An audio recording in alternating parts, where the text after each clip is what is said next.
has no end.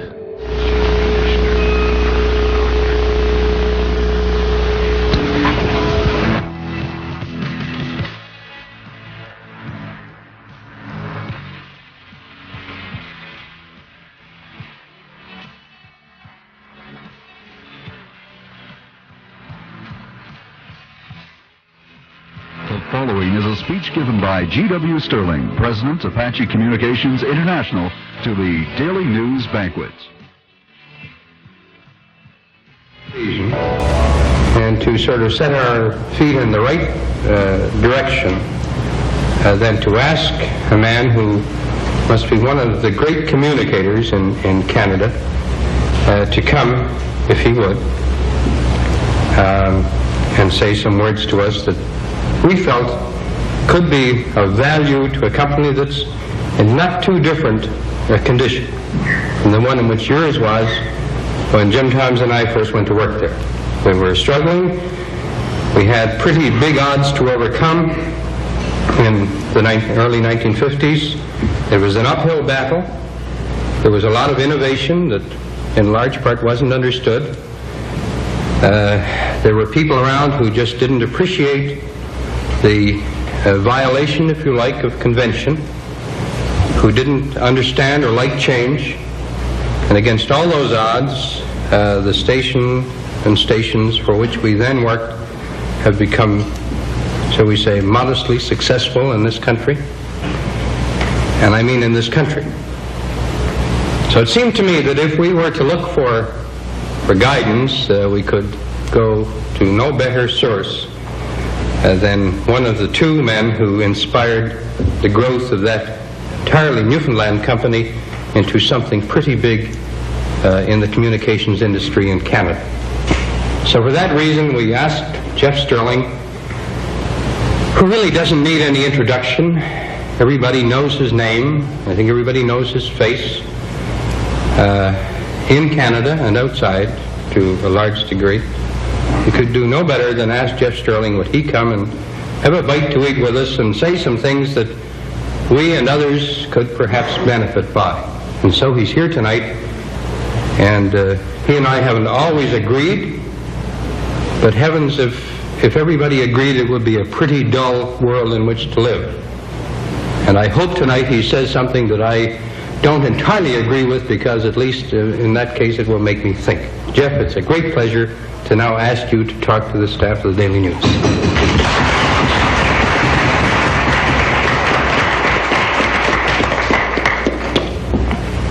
Mr. Publisher, Mr. Editor, manpower representatives, and fellow Newfoundlanders and mainland visitors.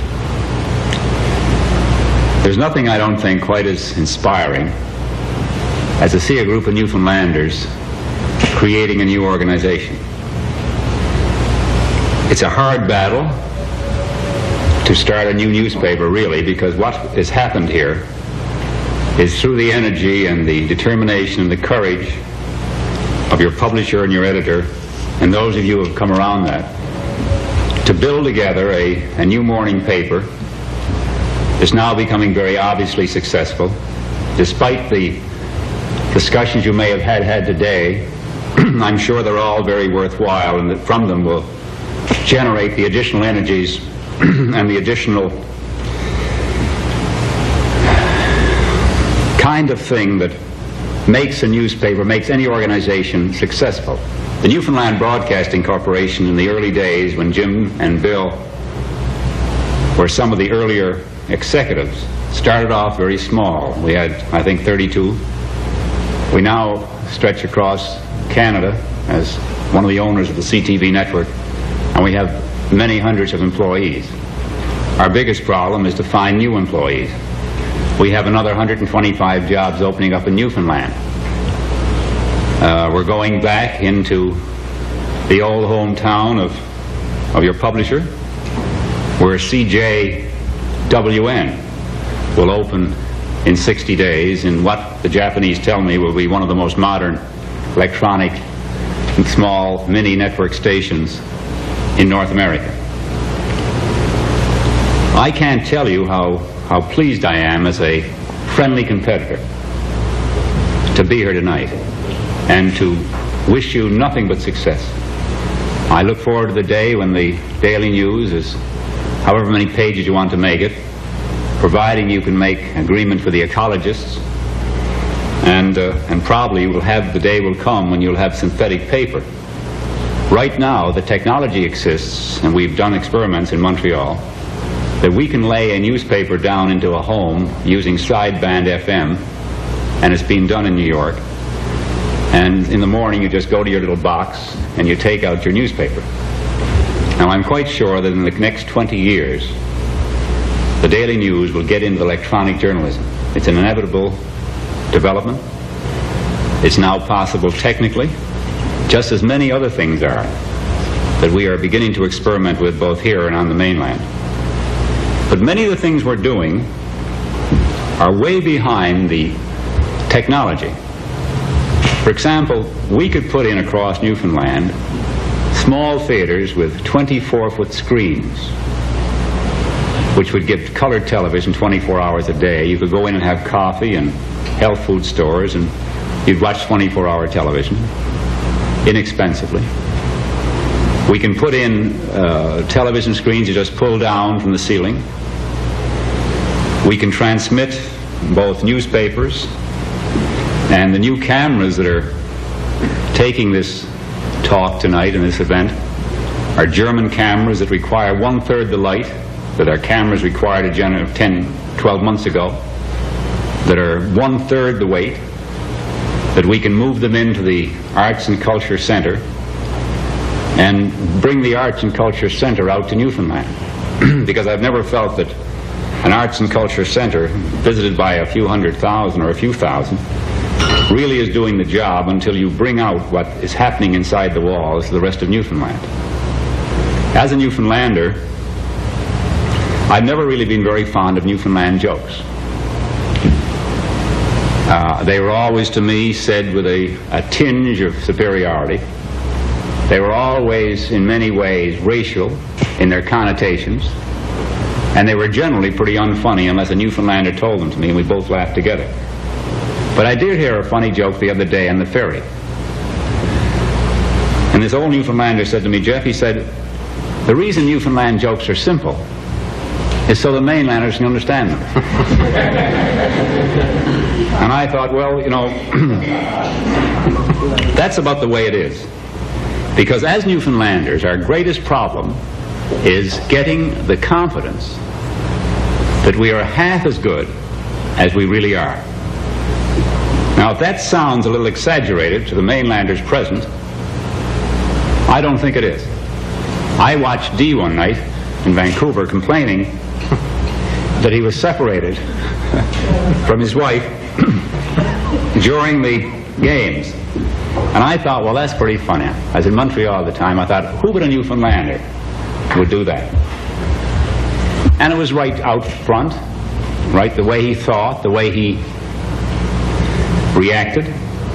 And communications really starts with the ability to communicate to each other. Communications is not much sense to be in if you can't communicate with your best friend or your wife. Communications will build the Daily News because you'll have communications within the context of the corporation. If you have a publisher, you know who will fight for you. And you know who will fight when you're charged with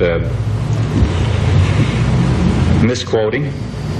Then you've got a man who you can stand behind, and he'll stand behind you.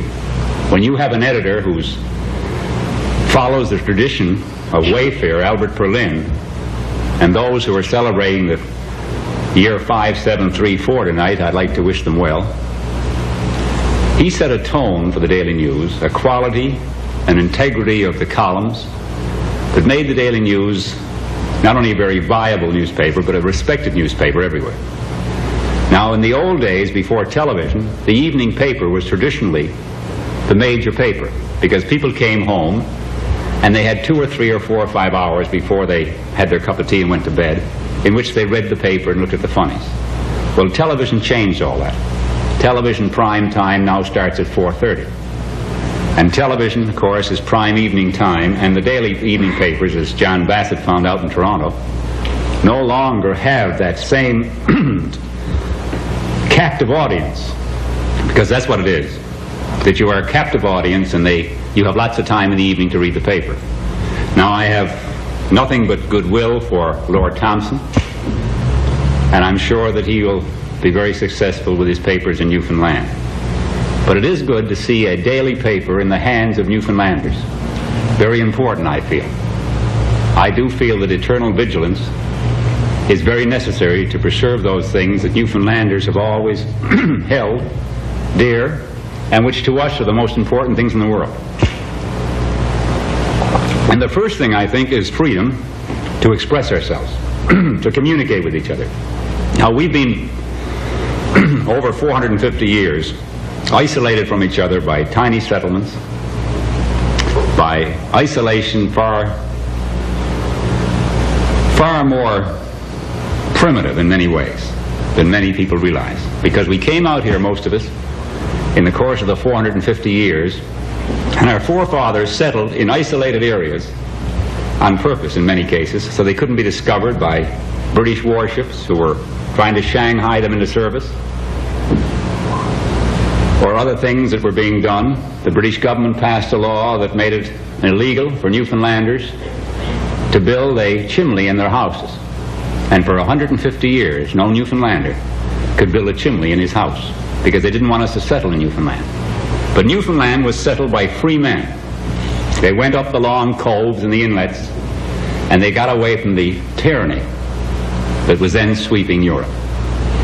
But we didn't escape it totally, because the tyranny followed us. Right up to 1941, when the Commission of Government decided that Newfoundlanders should not receive equal pay with American citizens who came to this province. And that act of treachery, because that's what it is, wiped out the possibility of Newfoundland developing a middle class into the 60s and 70s. And one of the great problems we have now, as your publisher has, as Manpower is demonstrating, is to find the middle class managerial help to fill the jobs that we now have. A man who is kept at $1.25 an hour for a 40-hour week means that his take-home pay is less than $60 a week. Now, I notice the Board of Trade is talking about the possibilities of a $2.50 an hour maximum minimum wage in 1975, or $2.10. Now, that's 1975, and we're talking again after income tax around $70 or $68 a week. Well, if we're going to build, and I've always regarded Newfoundland as a nation within the Confederation, but a nation made up of 520,000 people who have a great deal in common, who are distinctively different than the rest of Canada in our ability, first of all, to articulate ourselves. Even if we have limited vocabulary, we can still eyeball to eyeball each other. And I've seen that by regarding this country as a nation within Confederation, it is necessary because we don't know what the future holds. It may not be politically astute to suggest that on the 29th of October, that if there was the upset that happened in 57, and we suddenly found the Parti Quebec in power, where would we stand as a province? Cut off from the rest of Canada, except the Maritimes, cut off from Ontario, having to get a passport to visit Ontario? It could happen. When I went to Montreal, pardon me, and started the first radio station, there was no separatist party. 15 years later, they got 27% of the projected vote, and it's only a matter of time before they get the majority. Now, whether they, in their mellowing and their wisdom, they have a loosely knit confederation within the terms of union, like Switzerland, I don't know. But certainly I do know this, that they sent me, as an owner of several radio stations in Quebec, a memorandum outlining exactly what will happen when separatism takes over, insofar as communications is concerned, insofar as nationalization of various industries are concerned, insofar as their basic policies are concerned. Now, there's an election in 32 days. Therefore, as a Newfoundlander, I can do nothing really less than regard this country as a nation. If there is separatism, we will certainly, within the terms of Confederation, have to work out our own destiny. But we're a pretty big country. We may not have a very big population, but we really forget how big we are. We're much larger than many European countries. We don't recognize our strength. The biggest problem we have is because we don't have that middle class, and we have a widening between the rich and the poor, that we're into a position where we have, I think, tremendously to improve communications between ourselves. Now, we are putting in Newfoundland the most advanced communications we can put in. We have expanded throughout the mainland, right to the shores of the Pacific in Vancouver. And now we're coming back into Newfoundland, and we're putting stations right across to Port of Bass, which will be finished in 60 days. We're opening new live studios after 15 years of applying for them in Corner Brook, which will be known as CJWN. And CJCR in Gander will be a new station. And in fact, we expect in the course of the next 3 years to put in a minimum of 12 outlets. We need 12 managers, 12 sales managers, 12 operational managers, 12 general managers, a few vice presidents thrown in, cameramen, announcers, weathermen, the whole trip. And you know, we've been interviewing men now, and these jobs will range from 9,000 to 25,000 jobs. And I hate to think that I've got to bring in mainland people. Yet I'm sure that both VOCM and the CBC and ourselves have in the past 10 years brought in, I guess, at least several hundred mainlanders, because we couldn't fill the jobs with Newfoundlanders. There doesn't seem to be any correlation at the university between jobs that may be open in industry in Newfoundland, communications, and what they're being taught. The other day in the magistrate court in St. John's, a man was arrested for shoplifting and said that he couldn't afford to feed his family on what he was earning. And the magistrate told him that he's sorry, that's no concern of the courts. Well, it's reminiscent of the day in the French Revolution when they were told to eat cake. Because if we're going to reach into the 75s before we're going to have a minimum wage of $2.10 an hour, and we had bread last month go up 8 cents a loaf, and the increased costs that you're going to be saddled with in the next 8 to 12 months, that I think we have to very seriously look at the entire economic structure in this country. A lot of things have happened here that I'm quite sure that, with all due respect to previous political figures, 15 or 20 years ago, it's difficult to imagine what kind of deals had to be made to bring any industry into this country. The A&D company and the Bowaters and all these companies, Dosco and so on, were given basic concessions, tremendous concessions. And in return, all we got was really labor. 1,000 jobs, the laboring jobs, is not nearly the kind of gross salary that 300 technical jobs would give if we hired the same men. But we have given away so much of our resources in the name of just jobs that we have to re-examine, in my opinion, every single deal that this country has done if we're seriously interested in bringing back the kind of economy and the kind of stability and the kind of growth that makes it possible for Newfoundlanders to look forward to the kind of advancement they want within their own country. There's been for months now trouble in Buckens. Newfoundlanders in Buckens who are only workers, mainly. The fact of the Buckens mine just as a side issue makes an extra $1 million a year on gold now, because gold has doubled in price and will double again within 12 months, I should think. And yet our miners are fighting for decent salaries. We haven't got a model town out there. In Corner Brook, the Bowater Company are selling lots for $4,000 to men who are not working for the company, but happen to be Newfoundlanders working for other companies. But Bowaters have all the land around Corner Brook, so they're charging them $4,000 for a lot. Bell Island is a classic example of what happens when a company puts nothing back and takes it all and then leaves. Now, one thing Newfoundlanders are, they believe it when someone comes and tells us something. We believe the outside promoters. The only good thing that, in many ways, about the oil refinery is the fact that if there's a shortage of gasoline, let's hope they have a contract. They have to keep enough gasoline in Newfoundland to keep our cars going.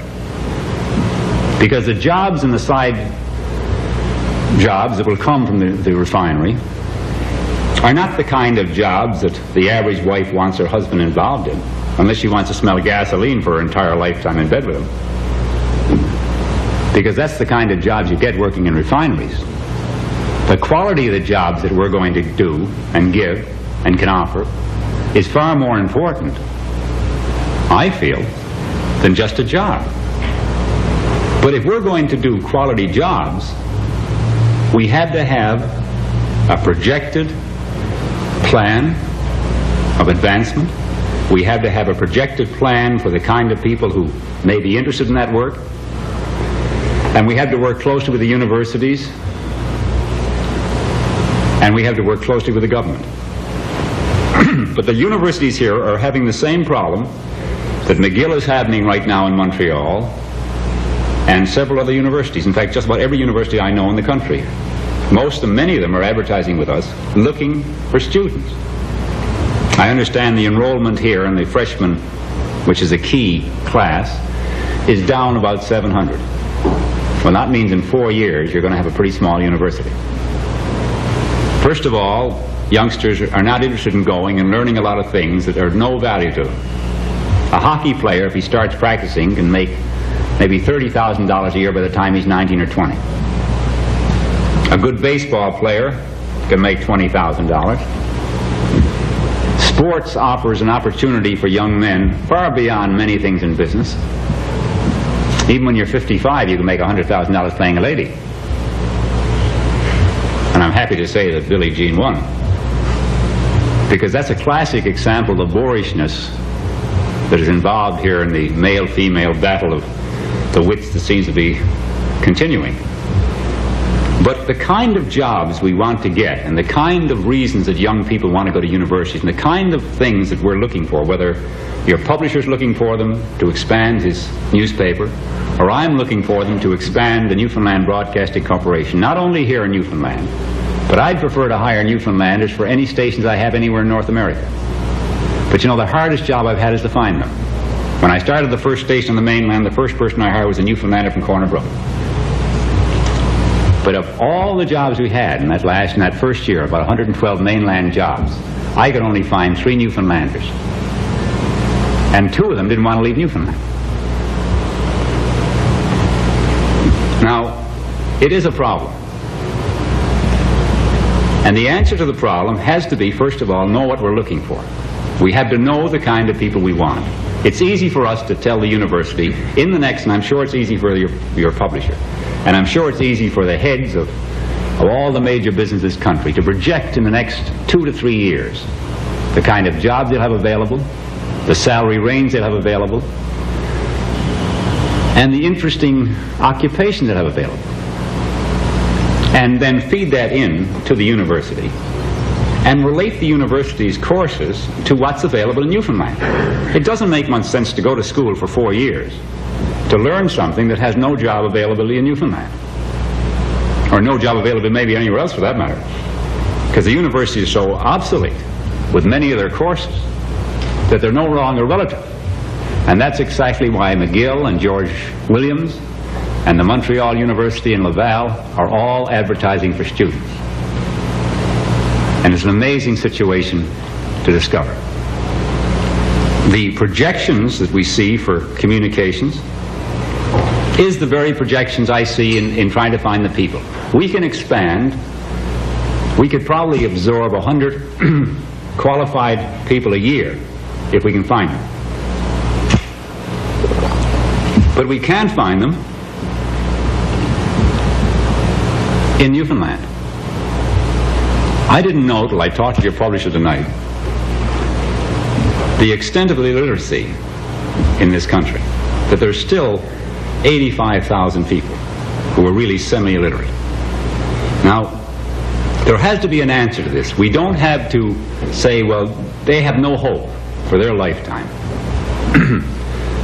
With cassette training, we've gone 24 hours a day, and we're the only television network, the history will show in the course of a footnote, in the world that's providing 24-hour television. We were the first company in North America to have satellite television. We were the first television company, to my knowledge, in the world to bend a signal, a visual and audio signal, around a mountain by using a billboard out on the Thorburn Road to bounce the signal around to get it back into St. John's. We were the first corporation to have 24-hour-a-day radio in Canada's largest city. We were the first radio station in North America, in Canada, to have cassette recorders and everything and that's only 12 years ago. It sounds amazing. They move so fast.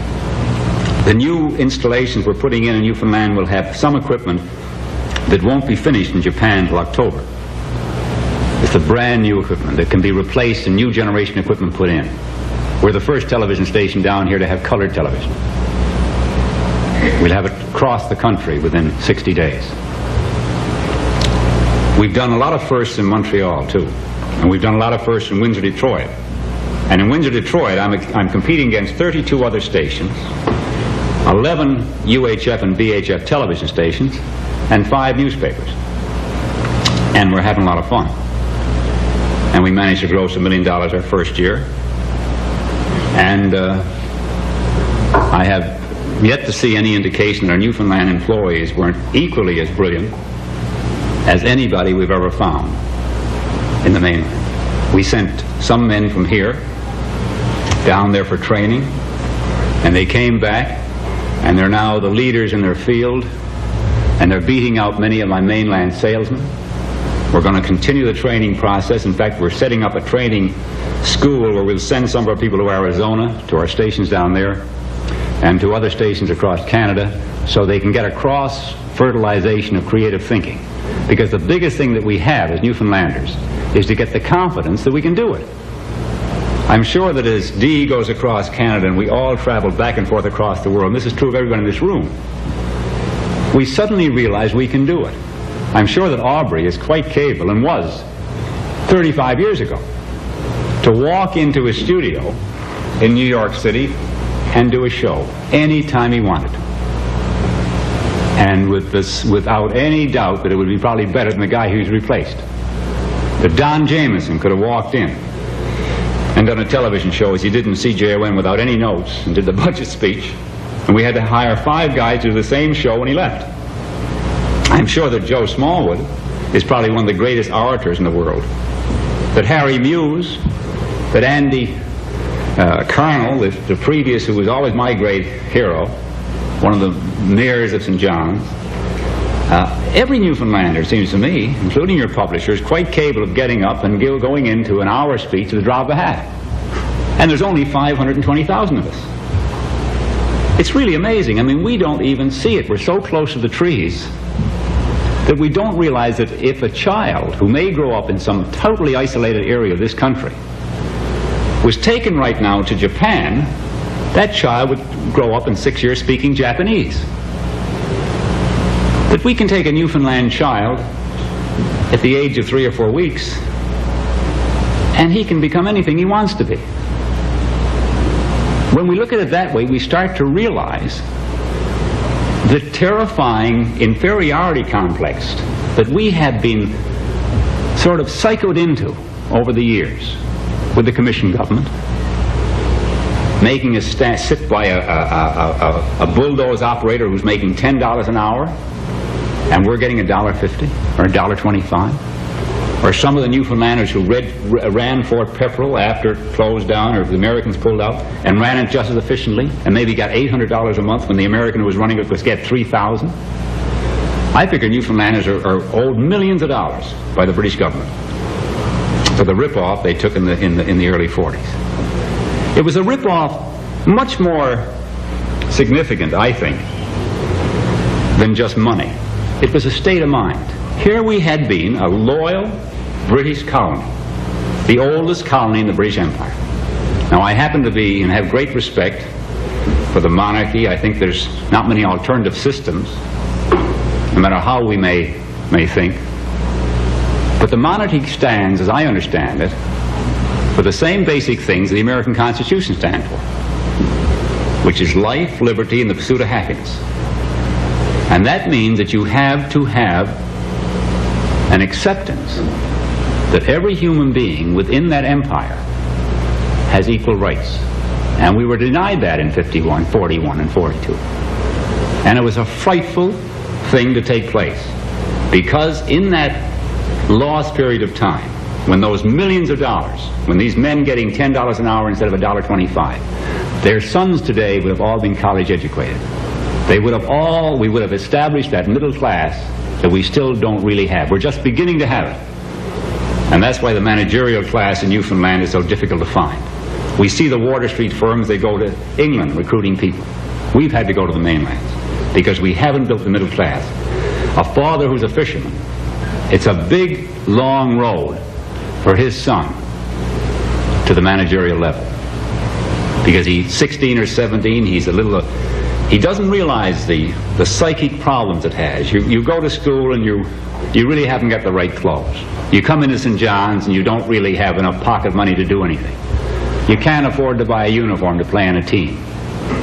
You have to get your hand-down ice skates. Constantly you're being plagued with inferiority. Well, I'm not quite as good. The American comes in and he's suddenly got $300 worth of equipment on him.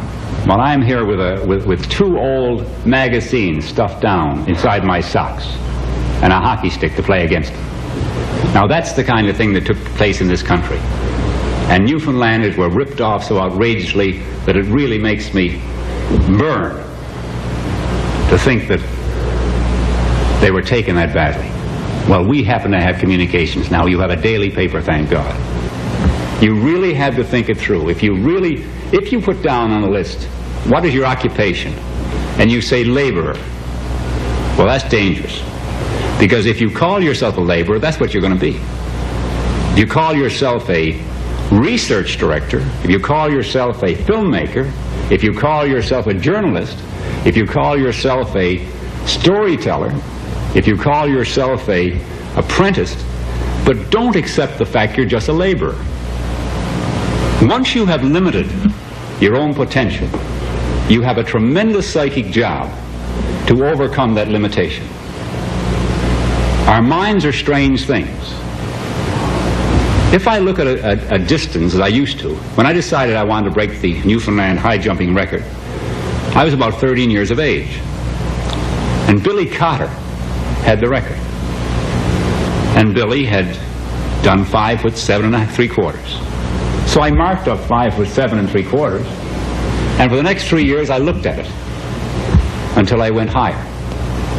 Because once your mind has established the aim you want, if the aim is 10,000 a year, you've got to have the aim. If the aim is 100,000 a year, well, there's no good to expect to do that the second year. So don't make the aim so impossible you can't gradually move into it.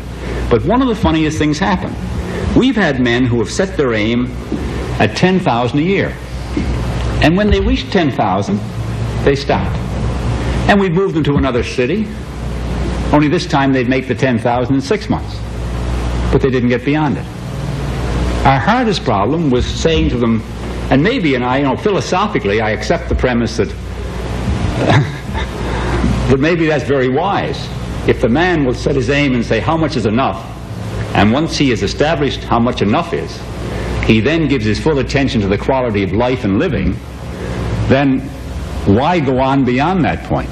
But we have to have an aim for enough that we can make sure that all those that we're going to be responsible for, our children and the family group, have at least a foothold into getting also started in life.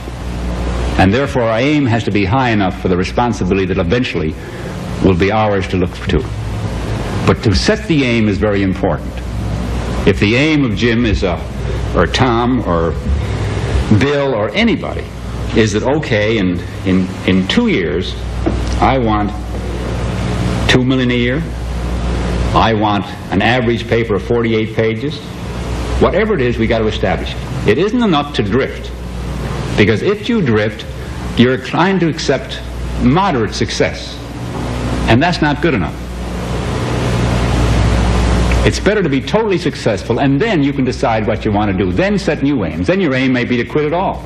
You've proven it. You can do it. The fun of business really is creating jobs.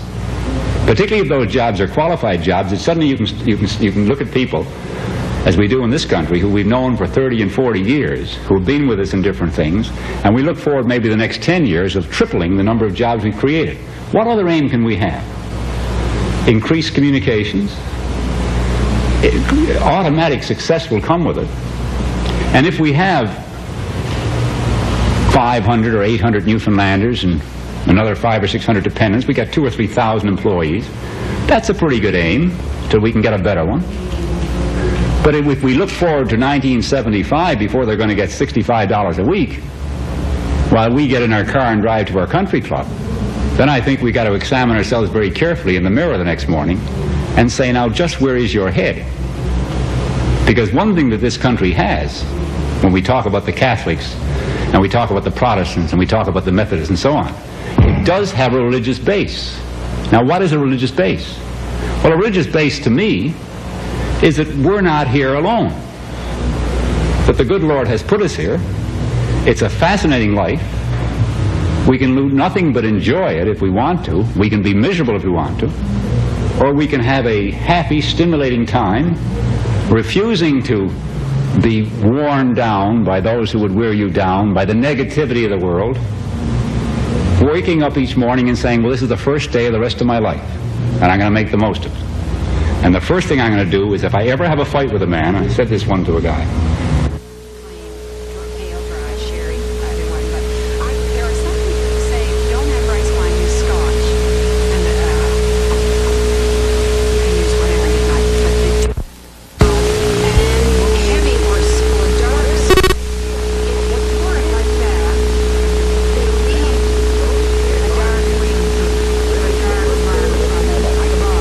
this is the first day of the rest of my life, and I'm going to make the most of it. And the first thing I'm going to do is, if I ever have a fight with a man, I said this one to a guy, and I ever hang up the phone on you, just one thing, give me 48 hours and phone me again. Because there is no way, I feel, that Newfoundlanders can't get along and work together. They may be competitive, but there's no way in the world that they cannot strive and improve and carry Newfoundland on higher, I think, farther than anything in the Maritimes. I think that the opportunities we have are incredible, communication-wise and every other way. But in communications, we have to start by communicating with ourselves, and that means communicating our aim to ourselves. And once we've established the aim, then the limitations are only our imagination. All possession is brought about by concentration. That's basically that's a fundamental fact. If we concentrate on our aim, we give it the energy, we will accomplish what we want. I have really nothing else to say at this particular time, except I think that Newfoundlanders have been exploited unmercifully, psychically, economically, and in certain cases emotionally. Because if we fought for certain things in these two wars, we have a right to demand them now. I feel very strongly about a lot of things in this country, which this isn't the time or place to go into. But there are things that need correcting. There are things that needs to be investigated carefully, looked at carefully, and if necessary, investigated back 3 or 4 years. There's a lot of abuse that has gone on in this country at several levels that needs to be corrected, and it's still going on. I'm not talking political abuse, I'm talking other kinds of abuse. That as Newfoundlanders, and I think these debates may help bring it out, that we have maybe been too gullible, too naive, not sophisticated enough, although there's great sophistry here in our country homes, just as there's great poverty in our other extremes. But somewhere in between, we've got to develop that middle class. We've got to do what they've done in Iceland. The fisherman in Iceland is a very solid, middle-class, respected citizen. A fishing industry is probably the key to this country's salvation. And a middle-class fishing group of men who are paid decently and have the most modern equipment, whose sons will hopefully find meaningful work in this province. But they won't find it if they're not underpaid, if they're kept constantly near survival, constantly beholden to somebody, whether it's political beholden or emotional beholding. But I think the thing is over. I think we can say now that Newfoundland is on the march. That certainly with our facilities across this country, and I'm sure with the Daily News, we're going to open up those cameras. We're going to open, we hope that we'll have Newfoundlanders of all walks of life coming on and debating, explaining and expressing themselves. And let's bring Newfoundland into the 70s and 80s, where it should have been 30 years ago. Thank you very much.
You have been listening to a speech given by Geoff Stirling, President of Apache Communications International, to the Daily News Banquet.